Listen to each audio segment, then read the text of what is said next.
प्रिय दर्शकों, हाजिर हूं मैं एक अनोखा और अद्भुत कार्यक्रम लेकर। राहु से संबंधित आज हम चर्चा करने वाले हैं। हम ये नहीं जानेंगे कि राहु किस भाव में बैठ के कैसा परिणाम देता है, किस राशि में बैठ के कैसा परिणाम देता है। ये मेरे प्रिय दर्शक अभी तक जान चुके हैं कि राहु का प्रभाव किस राशि में या किस भाव में कैसा प्रभाव होता है। आज हम जानेंगे कि राहु अगर आपकी जन्म कुंडली में, प्रिय दर्शकों, राहु खराब है तो ऐसा जातक शक की प्रवृत्ति का हो जाता है।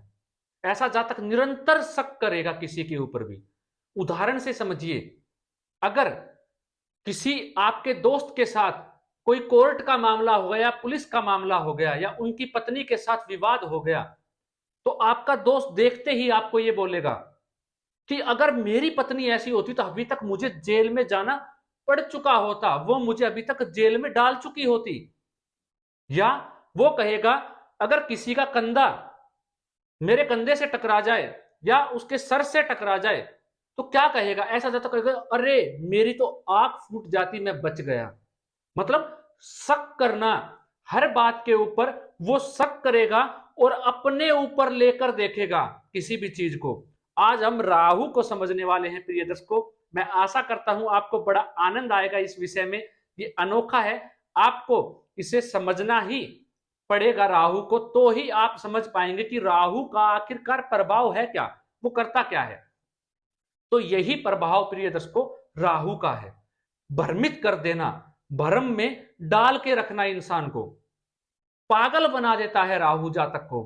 चाहे वो अच्छा हो या खराब, जातक उसके मकड़ जाल से कभी बाहर नहीं आ पाता। प्रिय दर्शकों, जो आप यूट्यूब देख रहे हैं, ये या यूट्यूब या आपके आसपास जो इलेक्ट्रॉनिक डिवाइस आ गए हैं, जो आपके इर्द गिर्द घूमते हैं, ये सब राहु है। प्रिय दर्शकों, राहु एक ऐसा मकड़ जाल है जो अपने जाल में फंसा लेता है जातक को और बाहर नहीं निकलने देता है। अगर हम आध्यात्मिक दुनिया से देखें तो राहु का अच्छा होना जन्म कुंडली में कहीं अच्छा नहीं माना गया है प्रिय दर्शकों। लेकिन अगर हम भौतिक दृष्टिकोण से देखें, आज के टाइम अगर हम देख रहे हैं तो सबको भौतिक सुख चाहिए, सुख सुविधाएं, बंगला, गाड़ी, ऐश्वर्य, शोहरत, मान सम्मान, धन दौलत, ये सब कुछ चाहिए। तो इसके लिए राहु ही एक ऐसा ग्रह है जो जातक को सब कुछ दे सकता है। जिसकी भी जन्म कुंडली में राहु मजबूत होगा प्रिय दर्शकों, ऐसा जातक इलेक्ट्रॉनिक डिवाइस से घिरा हुआ आपको नजर आएगा। उसके आसपास आप देखेंगे लैपटॉप, मोबाइल फोन या बड़े टीवी या बहुत बड़ी बड़ी गाड़ियां, लग्जरी मकान, सब कुछ ऐसे जातक को एक अकेला मात्र राहु दे देता है। उसको उनके इर्द गिर्द घुमा के रखता है राहु इलेक्ट्रॉनिक का। राहु ही शराब है, राहु ही धूम्रपान है, राहु ही सुख सुविधाएं हैं, सब कुछ राहु अगर देने पे आ जाए तो सब कुछ देते, ये आपने सुना है। लेकिन प्रिय दर्शकों, ये अच्छा नहीं है। क्यों नहीं है, ये मैं आपको समझाने वाला हूं। राहु जितना जन्म कुंडली में खराब, मैंने आपको बताया आपके साथ क्या करने वाला है, भ्रमित, हर चीज को अपने ऊपर तोल कर देखना, शक्की स्वभाव का हो जाना। अगर राहु खराब है, बुद्धि को भ्रमित कर देना, किसी भी कार्य में मन ना लगने देना, रात की नींद को हराम कर देना। वहीं अगर राहु अच्छा है तो क्या करेगा वो आप जान लीजिए प्रिय दर्शकों। आपको इलेक्ट्रॉनिक के चौगर दू घुमा के रख देगा, चारों तरफ इलेक्ट्रॉनिक चीजें। आप एक सुख सोचोगे, दूसरा आपके दिमाग में तैयार रहेगा और ऐसा जातक उसके पीछे जाएगा भी और प्राप्त भी कर लेगा उस सुख को। यकीन मानिएगा प्रिय दर्शकों, जिसकी जन्म कुंडली में राहु बेहद मजबूत है, ऐसे जातक के पास किसी चीज की कमी नहीं होती है। ऐसा जातक कुछ भी मांगेगा, मान लेते हैं उसने मांगा कि मेरे पास एक विला हो, एक बड़ा मकान हो, तो आप यकीन मानिएगा प्रिय दर्शकों, ऐसा जातक के पास बड़ा मकान तो होगा लेकिन उसकी सोच और बड़ी हो जाएगी, उसका ख्वाब और बड़े कर देगा राहु और उसको फिर से फंसाएगा। आप जितना आगे बढ़ेंगे वो आपको उतना ही आगे बढ़ाएगा, वैसे ही आपका दम घोटेगा। प्रिय दर्शकों, जैसे कि एक सांप, आपने सुना होगा, अजगर जो सांप होता है वो अपने शरीर में किसी को भी खा लेता है अपने मुख से, तो उसको उसकी क्या करता है, लपेटा लगा लेता है उसको, और जैसे ही वो सांस लेता है वो उसको और कसता है।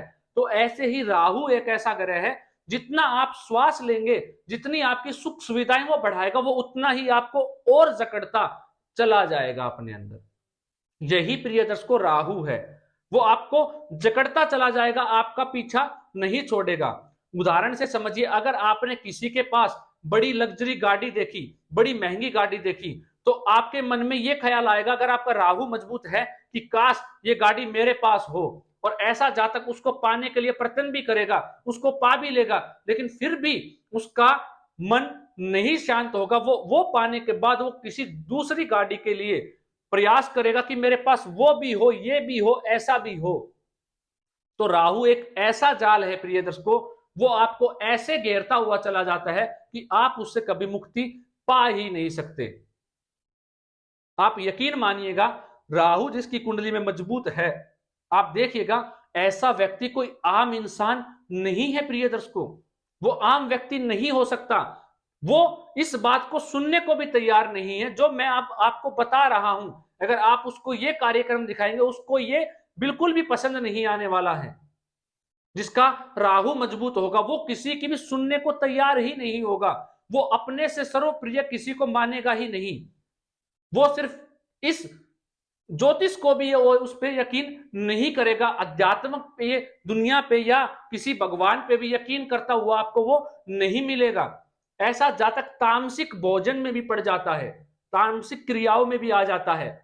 ऐसा जातक इतना चतुर हो जाता है कि सामने वाले को भनक भी नहीं लगने देता। उससे पहले अपने स्वार्थ के लिए अगले का अनहित करना पड़े तो भी ऐसा जातक चूकेगा नहीं प्रिय दर्शकों। अगर जन्म कुंडली में राहु मजबूत है, उसके पास ऐसे ऐसे सुख होंगे, ऐसी ऐसी सुविधाएं होंगी, ऐसे ऐसे जीवन वो यापन कर रहा होगा जो हर किसी का सपना होता है। लेकिन वो परेशान और दुखी हमेशा रहने वाला है। ये राहु का मकड़ जाल उसको इतना फंसा देगा, इतना कर लेगा कि उसके प्राण निकलने को होंगे, फिर भी प्राण निकल नहीं पाएंगे। वो कहेगा कि मुझे अब इन सुखों से कुछ नहीं लेना, फिर भी वो सुख उसके पीछे भागेंगे और वो इतना गिर जाएगा, परेशान हो जाएगा अपनी जिंदगी में कि आप पूछो मत प्रिय दर्शकों। तो यही प्रिय दर्शकों, राहु का अच्छा होना भी अच्छा नहीं है जन्म कुंडली में, खराब होना भी अच्छा नहीं है प्रिय दर्शकों जन्म कुंडली में। अब प्रिय दर्शकों, अगर राहु खराब है तो हमें क्या उपाय करने चाहिए, ये मैं आपको बताने वाला हूं। अगर राहु खराब है या अच्छा है, बहुत बली अवस्था में है, तो आप गणेश जी की शरण में चले जाइए, गणेश जी का हाथ थाम लीजिए और गणेश जी की आराधना करनी शुरू कर दीजिए, उनके मंदिर में जाना प्रारंभ कर दीजिए। आपका राहु कुछ नहीं बिगाड़ पाएगा प्रिय दर्शकों। गणेश चतुर्थी का व्रत कीजिए, गणेश जी को बुधवार के दिन जाके दुर्वा अर्पित कीजिए। आपका राहु कुछ नहीं बिगाड़ पाएगा, चाहे वो अच्छा हो या खराब। अच्छा है तो इन चीजों से जो मैंने आपको बताया कि आपके प्राण तक लेने को मजबूर करता है, आपको उन सुविधाओं में फंसाता है, उससे भी आप बचे रहेंगे। अगर प्रिय दर्शकों, मैंने कहा कि ऐसा जातक बहुत सुखों में होगा, बहुत भौतिक सुख वो जिएगा, लेकिन अगर राहु के ऊपर इस मकर जाल से कब बचा जाएगा, ये तो मैंने आपको उपाय बताए। अगर कुंडली से देखना हो, गुरु ग्रह की दृष्टि राहु ग्रह पर पड़ जाए, वो अच्छी अवस्था में हो, बेहद अच्छे भाव में बैठा हुआ हो और गुरु ग्रह की दृष्टि मात्र उसके ऊपर पड़ जाए, तो भी प्रभाव में कमी आ जाएगी राहु के। वो अच्छा करना शुरू कर देगा, कहीं ना कहीं गुरु का प्रभाव उसके अंदर आ जाएगा। वही गुरु का संबंध लगन से बन जाए तो भी ये अच्छा है, या भाग्य स्थान में गुरु जाके बैठ जाए, ये भी बेहद श्रेष्ठ रहने वाला है। आशा करता हूं प्रिय दर्शकों, आपको यह कार्यक्रम बेहद आनंद देने वाला रहा होगा, आपकी जिज्ञासा को और शांत किया होगा राहु से संबंधित आज के कार्यक्रम ने। तो आपका कोई सवाल है तो आप पूछ सकते हैं। ऐसा ही अनोखे कार्यक्रम बीच बीच में मैं आपके लिए लेके आता रहूंगा, ग्रहों के प्रभाव को समझाने के लिए। अन्यथा आपके लिए मैं लेकर आ ही रहा हूं कि ग्रहों को या कुंडली को कैसे देखे या कैसे विचारे, या अपनी जन्म कुंडली का अध्ययन कैसे करें। नाना प्रकार के अनोखे विषय आपकी जिज्ञासा को शांत करने के लिए मैं स्टडी कर रहा हूं, लेकर आने का प्रयत्न भी करता हूं और लेकर आया भी हूं। तो अपने कर्तव्य का निर्वहन करना मत भूलिएगा, इस चैनल को सब्सक्राइब करके। अभी के लिए मुझे इजाजत दीजिए, मिलता हूं ऐसा ही अद्भुत अनोखा कार्यक्रम लेकर। नमस्कार।